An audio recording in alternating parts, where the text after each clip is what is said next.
Ramagundam municipal corporation 9వ division పరిధిలోని జనగామ గ్రామంలో గోదావరి వరదల కారణంగా కూలిపోయిన వంతెనను వెంటనే పునర్నిర్మాణం చేపట్టాలని సిపిఐ నగర కార్యదర్శి కె కనకరాజు, నగర కార్యవర్గ సభ్యులు తొడుపునూరి రమేష్ కుమార్లు సింగరేణి యాజమాన్యం రాష్ట్ర ప్రభుత్వాన్ని డిమాండ్ చేశారు.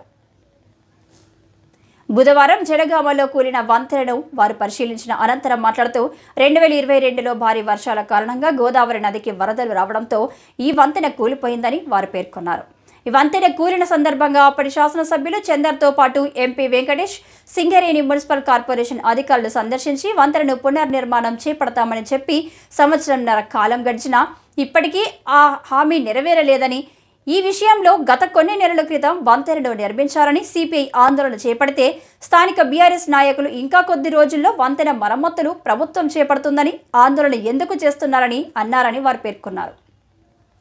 ఈ వంతెనకు నిధులు మంజూరు చేసినప్పటికీ ఎందుకు మరమ్మతులు చేయలేదని వారు ప్రశ్నించారు. వంతెన నిర్మాణం చేపట్టకపోవడం వల్ల ఈ రోడ్డు గుండా వ్యవసాయ పనులకు వెళ్లే రైతులు, శుభ అశుభ కార్యక్రమాలు జరుపుటకు గోదావరి నదికి వెళ్లే ప్రజలు అనేక ఇబ్బందులు పడుతున్నారని, వానాకాలంలో మరింత ఇబ్బందులు ఎదుర్కొన్నారని వారు తెలిపారు.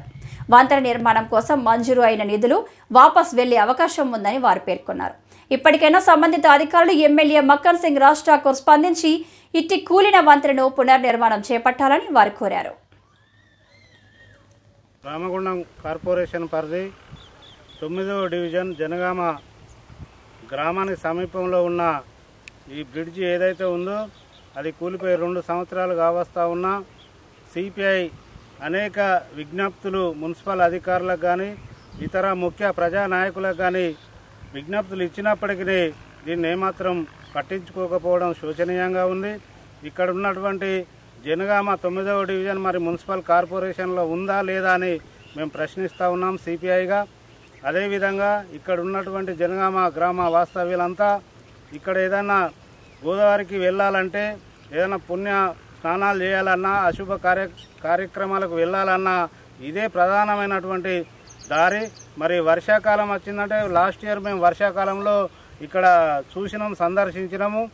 మరి ప్రజలు ఎంత ఇబ్బంది పడుతూ ఉన్నారంటే మున్సిపల్ అధికారులు వచ్చి మేము ప్రోగ్రాం చేసిన తర్వాత అరే మేము చేసే ముందు సిపిఐలు పేరు కోసమే చేస్తాననే ఒకటి అసత్య ప్రచారం కూడా చేసిండ్రు. మరి ఇప్పుడు సంవత్సరం అయింది మేము వచ్చి, ఇంతవరకు కూడా ఈ బ్రిడ్జి నిర్మాణం ఎందుకు చేయలేదని మేము సిపిఐగా ప్రశ్నిస్తూ ఉన్నాము.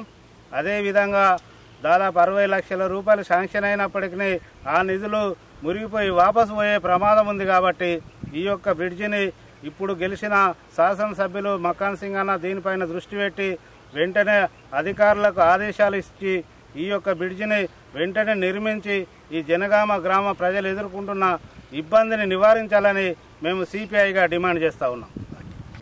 రామగుండం మున్సిపల్ కార్పొరేషన్ పరిధిలోని 9వ డివిజన్ జనగామ గ్రామంలో ఈ రహదారి స్థానిక శివాలయం నుండి గోదావరి నదికి వెళ్లే రోడ్డు ఇది గత 20 సంవత్సరాల పైన సింగరేణి యాజమాన్యం అప్పుడు ఇసుక రవాణా కోసం, ఎందుకంటే గనులలో ఇసుక నింపడం కోసం అప్పుడు వేసిన రోడ్ ఇది. ఆ తర్వాత మళ్ళీ ఫ్రెష్గా రోడ్డు వేయడం జరిగింది. 2022వ సంవత్సరంలో ఈ రోడ్డు వరదల వల్ల, గోదావరి అప్పుడు వర్షాల వల్ల వరదల వల్ల కూలిపోయింది. ఈ వంతెన కూలిపోవడం వల్ల అప్పటి నుండి ఇప్పటి వరకు ఇటు రైతులు కానీ ప్రజలు కానీ, గోదావరి నదీ స్నానాలకు వెళ్ళే భక్తులు కానీ, శుభ అశుభ కార్యక్రమాలకు వెళ్ళేవారు ఈ రోడ్డు డ్యామేజ్ కావడం వల్ల, కూలిపోవడం వల్ల అనేక ఇబ్బందులు అవస్థలు పడుతూ ఉన్నారు. ముఖ్యంగా వర్షాకాలంలో అయితే ఇంకా ఇబ్బందులు ఎదుర్కొంటూ ఉన్నారు.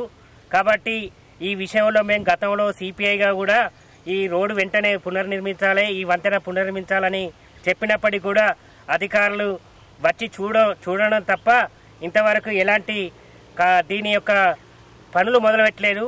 అదేవిధంగా ఈ వంతెనకు దాదాపు 50 లక్షల పైన నిధులు శాంక్షన్ అయినాయని కూడా తెలిసింది.